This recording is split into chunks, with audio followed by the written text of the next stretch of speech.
नमस्कार, मेरा नाम डॉक्टर निशांत है। आप सभी ने कभी ना कभी स्टंटिंग के बारे में तो ज़रूर सुना होगा। स्टंटिंग को सुनते ही यूजुअली हमारे मन में एक ही बात आती है कि वो स्टंट या वो स्टंटिंग जो हमारे हार्ट में होती है।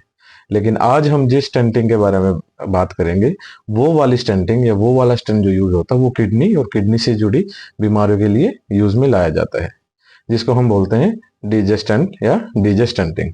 डीजे स्टंट का मतलब होता है डबल जे स्टंट। ये जो स्टंट होता है, ये एक पॉलीएथिलीन, एक प्लास्टिक का एक स्टंट होता है, एक सॉफ्ट ट्यूब जैसी होती है जो दोनों तरफ से मोड़ा होता है, जे शेप में होता है, इसलिए हम इसको डीजे स्टंट बोलते हैं। अब हम डिस्कस करेंगे डीजे स्टंट के बारे में। डीजे स्टंट कितने प्रकार का होता है, कैसे डीजे स्टंटिंग की जाती है, किन किन पेशेंट में डीजे स्टंटिंग का यूज होता है, और क्या क्या इसमें हमारे जो है वो साइड इफेक्ट रहते हैं।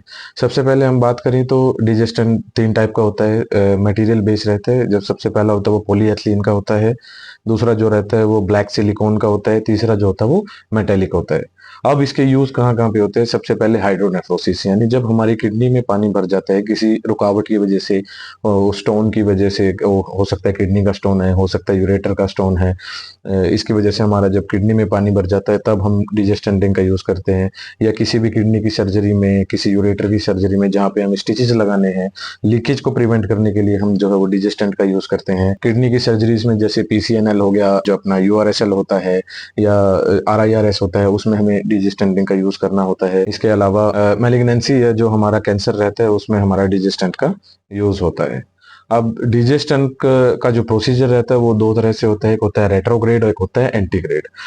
अभी जो रेट्रोग्रेड होता है उसमें हमारा क्या रहता है, हम पेशाब के रास्ते सिस्टोस्कोप डाल के हम यूरिनरी ब्लैडर तक पहुंचते हैं। वहां पे जाके हम चेक करते हैं राइट यूरेटर या लेफ्ट यूरेटर का जो ओरिफिस है, उसके थ्रू हम एक गाइड वायर डाल के किडनी तक पहुंचते हैं। उस गाइड वायर में हम फिर डीजे स्टंट को लोड करके तब हमारी डीजे स्टंटिंग होती है। ये वाला जो प्रोसीजर होता है इसको हम रेट्रोग्रेड डीजे स्टंटिंग बोलते हैं। एंटीग्रेड डीजे स्टंटिंग में क्या होता है, हमारा हम किडनी से लेके यूरेटर तक जो है वो डीजे स्टंट को डालते हैं। अब डीजे स्टंट का ये प्रोसीजर रहता है तो इसमें कुछ हल्के से साइड इफेक्ट्स भी रहते हैं, जिसमें हमारा आ सकता है हमारे कमर में दर्द रहना, हमारे पेशाब में जलन रहना, पेशाब में हल्के ब्लड के जो क्लॉट्स हैं उसका आना, या हमारा पेशाब के दौरान हमें पेन होना, हल्के कॉन्स्टिपेशन रहना। ये कुछ जो सिम्टम्स रहते हैं ये हमारा डीजे स्टंटिंग के सिम्टम्स रहते हैं। अगर हम डीजे स्टंट के साइड इफेक्ट की बात करें तो इसमें हमें सबसे ज़्यादा मिलता है यूरिनेशन के टाइम हमें दर्द होना, बार बार हमें यूरिनेशन के लिए जाना पड़ता है, यूरिन में हमारे कुछ ब्लड के जो सेल्स का आना, या इरिटेबिलिटी, जब हमारे ब्लैडर में या हमारी बैक में इरिटेबिलिटी हमें महसूस हो सकती है, हमें पेन महसूस हो सकता है, माइल्ड कॉन्स्टिपेशन हो सकती है। इन सब साइड इफेक्ट से बचने के लिए हमें ज़्यादा से ज़्यादा वाटर इंटेक हमारा रखना होता है, जिससे हमारा जो यूरिन है वो अच्छे से पास हो सके और जो हमारे सिम्टम्स है उससे हम बच सके। अब इसके बाद हम बात करेंगे कि डिजेस्टन को हम कितने दिन तक अपने शरीर में रख सकते हैं या कितने दिन तक डिजेस्टन रह सकता है।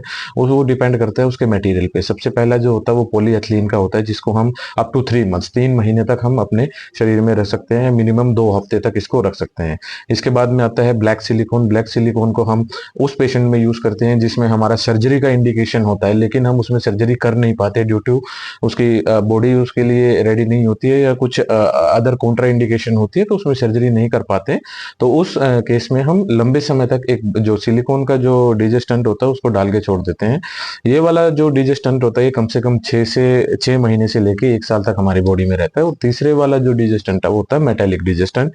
इसको हम मेनली मैलिग्नेंसी या कैंसर में हम यूज करते हैं, या फिर रेट्रोपेरिटोनियल फाइब्रोसिस में इसका सबसे ज्यादा यूज होता है। अब हम अगर बात करें डीजे स्टंट निकालने की, तो DJ stunt according to stunt उसकी लाइफ के हिसाब से हम निकालते हैं। जो हमारा पॉलीएथिलीन है मिनिमम 2 हफ्ते से 3 महीने तक निकाल सकते हैं।